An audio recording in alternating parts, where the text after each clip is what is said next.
Hello, everyone, and welcome to The Hook. My name is Jeff Lowe, and that guy. Hey, and that's Keith Butler. Yo, yo. All right. Hey, I'd like to welcome you to The Hook once again.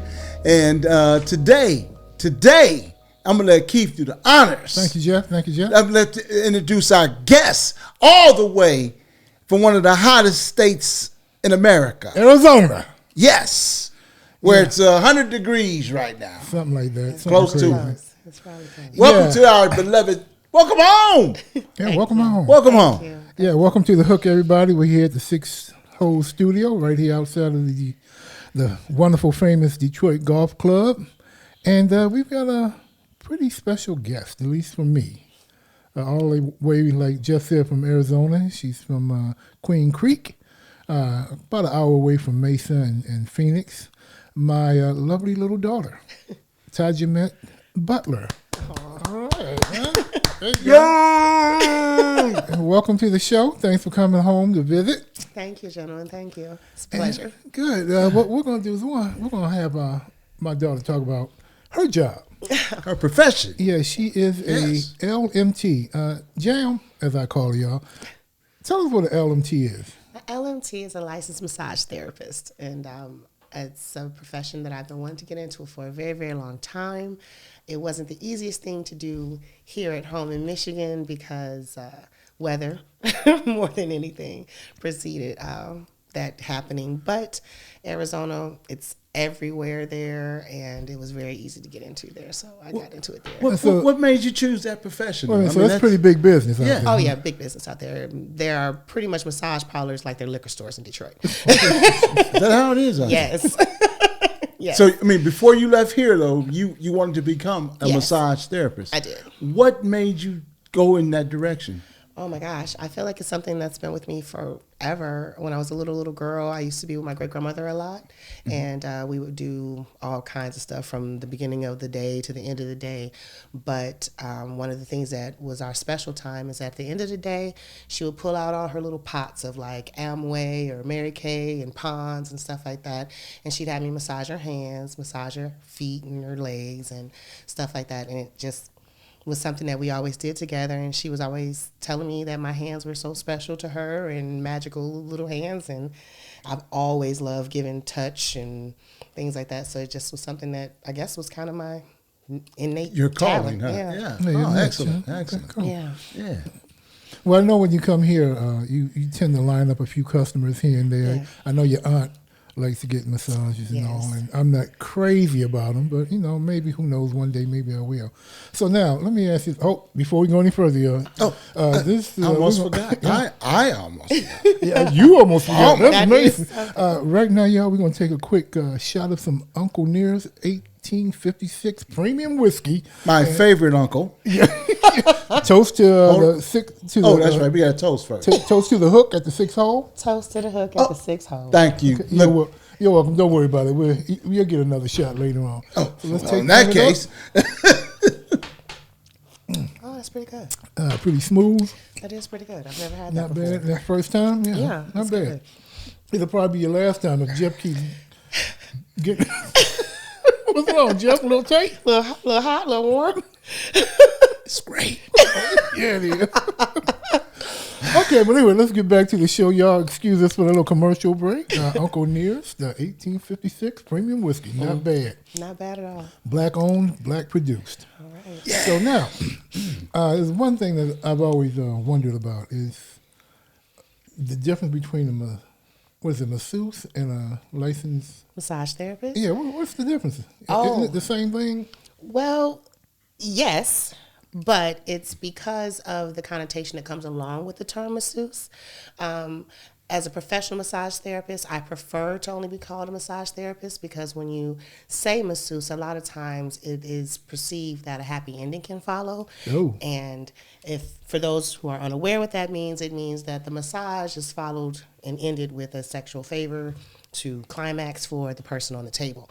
And that's not what most massage therapists are trying to do. I'm not saying that there's not a place for it, of course, but it's not most massage therapists' choice to provide that service. So I prefer not to be put in the category of masseuse. But it is literally the French term for a female massage therapist. Okay, so now, when you think of that, a happy ending, we generally think of that being something that the guys get. Mm-hmm. Do women?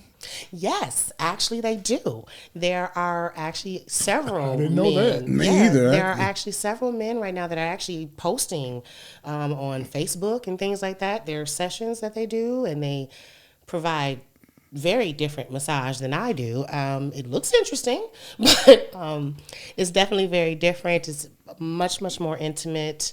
The scene, the setup, the attire, everything is a lot more intimate. It's a lot more risque, for sure. And it's not, the person that I'm seeing normally online, he doesn't even claim to be licensed or anything. He proclaims to be self-taught and everything. I mean, it looks fine. No, Jeff, you couldn't do it. I mean, it's a skill to learn. But them big baseball mitts, you claw hands. Well, I could cover a lot of territory. Yeah, that's actually a benefit. Having a long reach and big hands, that's actually a benefit. Yeah. But Yes. Ladies, this is the hook. And that's that guy. Big Daddy Low. Just so we're clear, that's that guy. Thanks for the advertising. But anyway. But it's just, like I said, it's not necessarily that I feel it's like such a bad thing. I understand it's a place for it. But in general, professional settings, it's just not what a female massage therapist wants to be known as. Mm-hmm. Just because it can bring a lot of unnecessary attention. And it's already something that has to be really controlled in the first place, because even in the most respectable settings, I've been approached. I've had people, say very odd things or request very odd things on the table.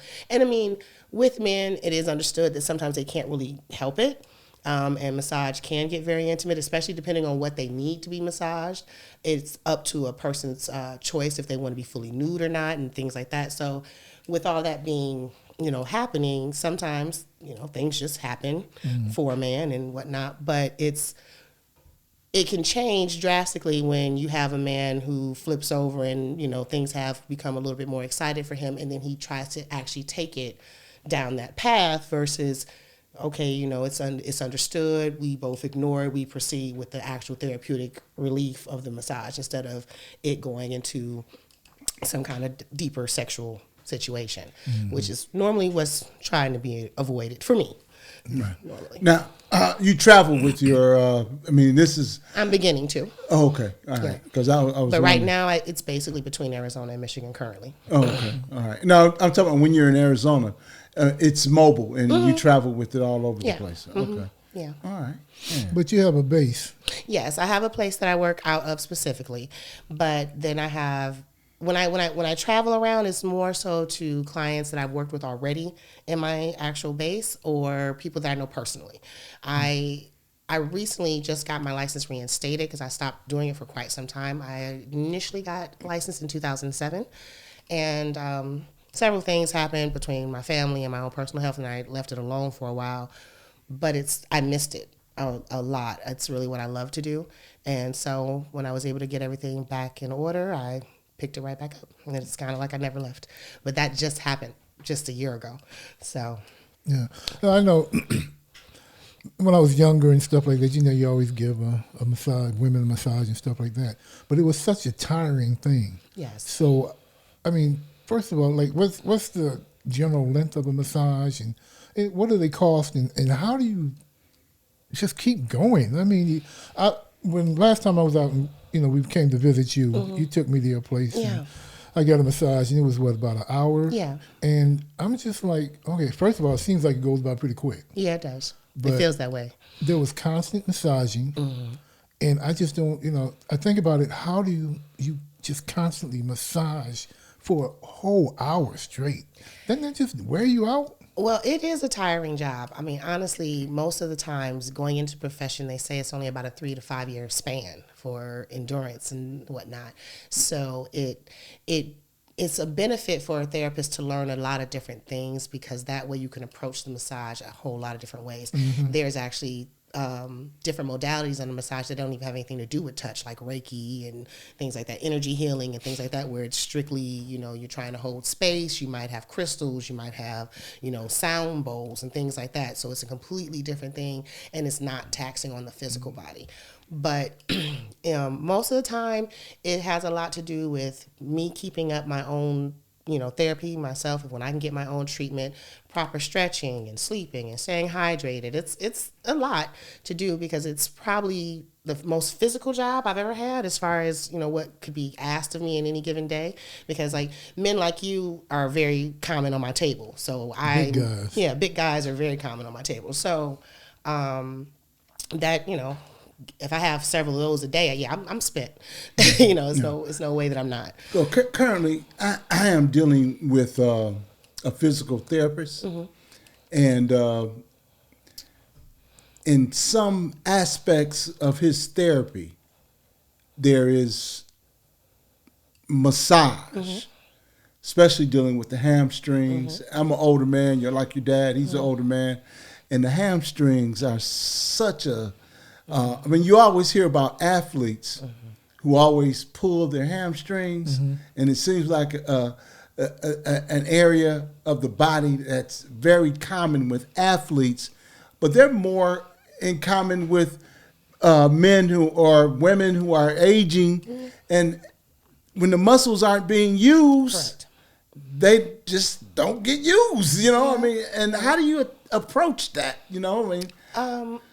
Well, the relationship that I always try to build with my people that I'm working with, my clients, is that I'm going to do so much, you do so much. We meet each other halfway. It's not the kind of thing that it's a one and done situation.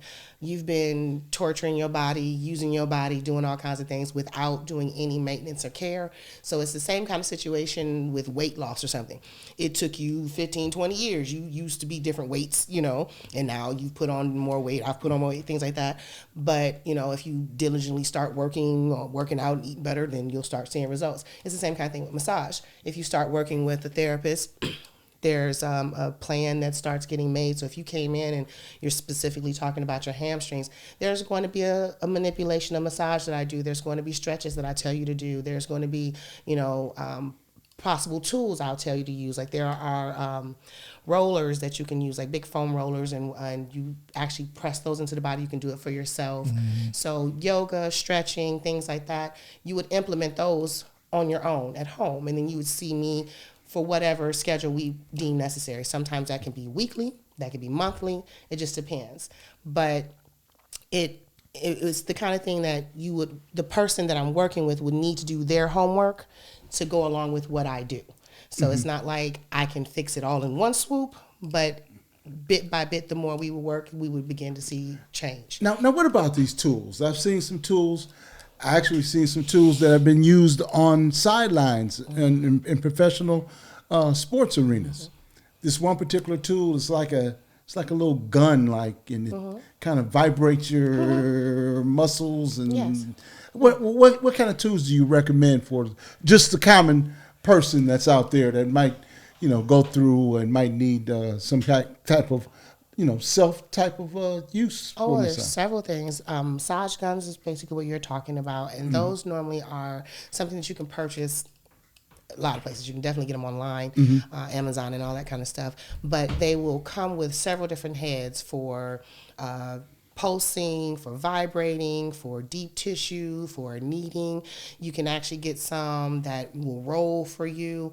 The guns will have trigger points that you can actually put on specific places. There's TENS units, which gives you electrical stimulus to the muscle, and that'll go through different sensations more to the point. So it can contract the muscle for you to help stimulate the blood flow and oxygen. There are grafting tools, which are like That's an actual whole kind of tools and use, because it's about sliding. Basically, when you think about grafting, think about what happens to Olympic people who are Olympic athletes and things like that. It's a certain type of thing that happens in physical therapy a lot, where it's gliding over the muscle to stimulate blood flow to the surface. So gua sha is another modality that does that. It is another scraping, and it's all about raising the blood to the surface. And when that happens, it allows the body to go to that location. The blood flow starts to move, oxygen gets in that area, and then the body will naturally take out the waste, the lactic acid, the buildup. That'll go out the body through regular use, going to the bathroom, things like that. But it's important that you hydrate. So you want to drink a lot of good water. It's very important, like after the massage. And I normally tell a person, if they aren't already an extreme water drinker, then they want to, at least for the next 72 hours after, especially deep tissue session, make sure they increase their hydration. Mainly because you can end up feeling really bad. It's like we call massage sick, where you'll end up feeling like you got a cold or feeling like you're getting a headache because of the once you move stagnant blood in the body, it moves the toxins and stuff back through the system again. So like all the toxins are just floating through your body. And so now you're all of a sudden feeling sick or tired, and someone thinking, oh, my massage didn't work for me, but it's because you're not hydrating properly to flush all that out.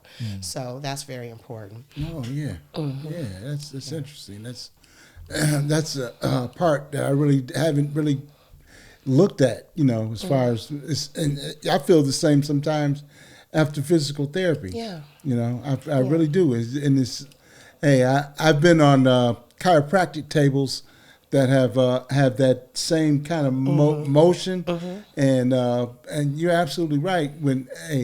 That kind of stuff is pretty interesting. The human body is pretty interesting. Well, you know what she's saying, Jeff, is more water, less Uncle Nearest. Well, correct. Well, correct.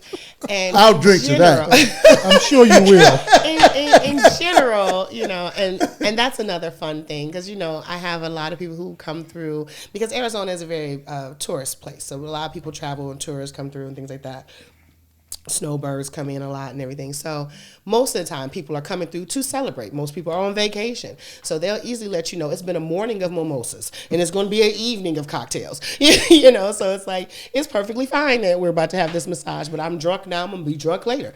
In that case, I try to ask the person to follow their drinks with water as much as they possibly can. It makes a big difference. You try to drink water, eat water-laced things, cucumbers and things of that nature. That's going to at least try to replenish you. But it's best, of course, to drink water when you're trying to get your massage therapy. When you were speaking earlier about your quads and things, 9 times out of 10, a lot can be done if your glutes are worked. The glutes are the intersection to the body, so it's, your lower trunk and your upper trunk, they all meet there. And the glutes are layered muscles, so all this, your veins and your arteries, they run through there. And they overlap there. So if that starts to get tight and impinged, or you're just constantly sitting all the time, because like you say, lack of use, the atrophy in the muscles start to happen. And normally what changes that feeling is just applying enough pressure to stimulate the blood flow and send oxygen to that area to start moving that back around. Okay. And so it'll start to help ease with the tension, start easing with the tension and the stress in that muscle. So if you can get a person to, if nothing else, open up their glutes, that'll change all the way from their neck all the way back down, if you can just open that stuff up. But a whole body massage, I think, is always best for a person. Is that where we are now? I mean, we're after going through this COVID thing, and everybody's been inside, afraid to go out. Yeah. They haven't had the activity they normally been having. Yeah. Is that kind of where we are now? Definitely. I mean, a lot of people, it just depends on, I guess, what your own personal motivation is. A lot of people have taken this time to completely reinvent themselves. So they spent all this time and they started working out. So they may have went in, not as, in shape, or their muscles not in good position, but now they worked out and done so much and now they feel better. Other people took up hobbies and started businesses. So it kind of just depends on what you chose to do with your quarantine time, I guess. But yes, the lack of going outside, getting fresh air, sunlight, and all that kind of stuff, all takes a play on how your body's going to respond and what's going to happen to you. How you sleep.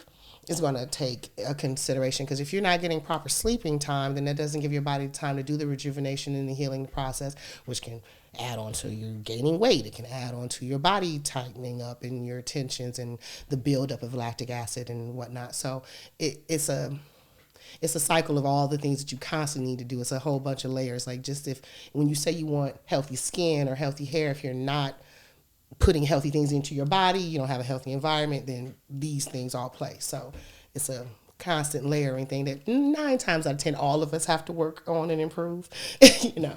But yeah. Okay, 2-part question right quick. Stretching, how important is it? Does it play a part? And I know I was doing physical therapy because you guys were talking about quads and all, and my sciatica was messed up years ago. Making a return appearance. Woo, I had it. Yeah. Sciatic nerve issue. But, my therapist would always say, well, okay, we're going to do a little deep tissue. And when she'd get in, she'd, oh, you're tight. And I'm thinking, how do you know? How can you guys tell when you're tight or when you're loose? I mean, what's the difference? The first stretching and... Okay, to address the stretching part, stretching is the situation of every single day you're doing something to yourself. You're walking, you're driving, you're sitting at a desk all day, you're working out, whatever you're doing, you're living your life. You're supposed to do the unwinding of all that, and that's where stretching would come into play. So every day that you would get up and do all your regular activities, you're supposed to be doing the opposite, the counteractive to that. So that would be stretching, that would be yoga, that would be your meditation, that would be proper sleeping, proper hydration. If you're not replenishing yourself on those things, then that's going to add on how tight your muscles get, how they're being used. Because if you are a runner, if you are busy all the time, or if you're more sedentary and you're sitting all the time, if you're not getting blood flow and oxygen to that body, that's going to give you tension and lactic acid. That's going to cause trigger points. That's going to give you muscle atrophy. These are the kind of things that would lead to that. So once you start stretching and everything, it gives you more mobility. It lets you get more limber again, because just as much as if you're not using the muscle, they can, get drawn up. They're not going anywhere. They're not expanding themselves. So they're just getting shorter and shorter. And so that's why all of a sudden, they'll say, okay, we're going to stretch you here. And you're like, I can't go any further. Mm-hmm. And you should be able to have a full range of motion, but you just can't, because now you haven't used that muscle properly. So yeah, stretching is important. It's good to, like I said, when I can incorporate stretch into my massage, I do. And then if I can in that session, because I'm doing something else or it just wasn't the kind of session we were doing, I at least try to give a person several different maneuvers that they can do and take home, and then do in between the visits that we have. Now, the second part of the question? Being able to tell when somebody's muscles are tight and so forth like that, I don't get that. That's just something that we actually get taught to do. We get taught to learn what a tight and taut muscle feels like just by touch and manipulation. It should be tender. It should be pliable. The body should accept you.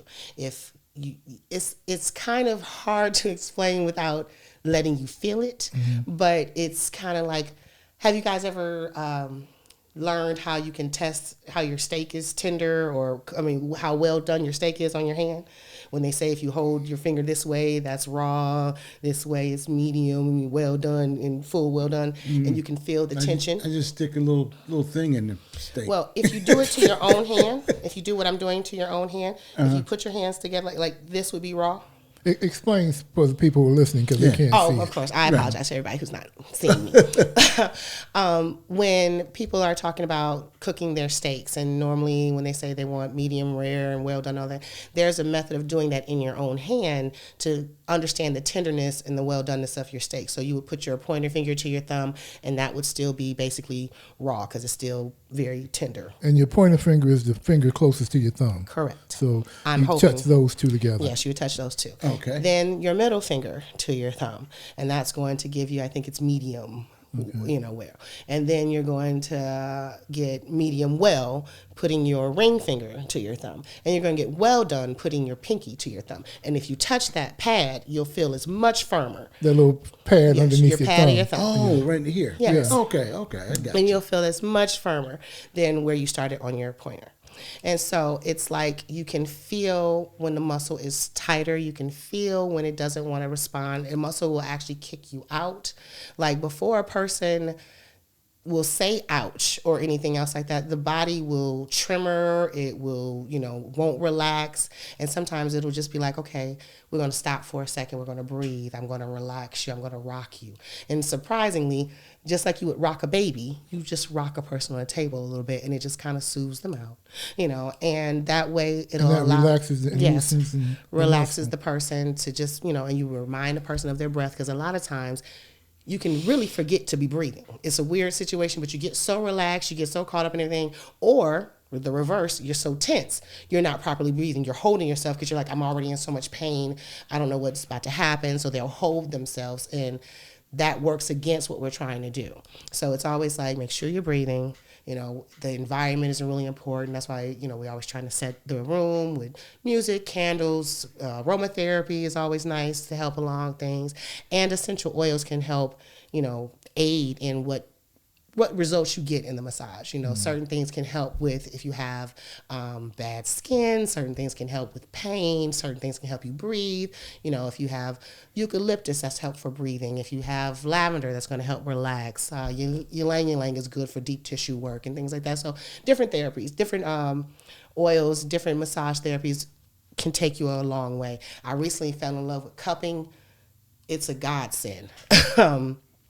Cupping, especially for me, because I'm usually a deep tissue therapist, helps me not have to work so hard myself. Cupping is basically, the way I look at it, is the reverse of deep tissue, because normally I'm applying pressure and pushing into a person, where with cupping, it brings everything up to the surface and then lets the body move it out of your system again. So it's kind of like, it's called petia, where it comes to the top of your surface and it looks like a hickey. In a sense, you're going to get bruising if you have a lot of stuff already in your system. So like old medicines and stagnant blood and all that kind of stuff, it stays in your system. So if you don't properly flush that out, normally the darker your marks are, the more you have to flush out. I've seen that on various athletes. Yes. On their shoulders area and, different. I always wondered, is that some kind of bruise or something? Yes. But it's a circular. Yes. Yeah, the little suction cup. Yes. Yeah. Yeah, I've seen. Yes. Okay, and that's called cupping. Cupping, yes. Now there's different ways of cupping, but like for me personally, I only use the silicone cups or the self-controlled cups. But it's an actual like ancient Chinese type thing where there's even a way that you can do it with fire and glass. You can do not it me. With, yeah. Most people feel like no, not me. Fire. Yes. Are fire. you saying fire? Fire. Yes. Like Flame. flame. Yes, sir. Yes. Fire and glass. Yes. They're glass cups instead of silicone cups. So you take the fire, you heat it up, and it creates the heat suction vortex. And you put it on the body, and that little vacuum pulls the flesh up into the cup itself.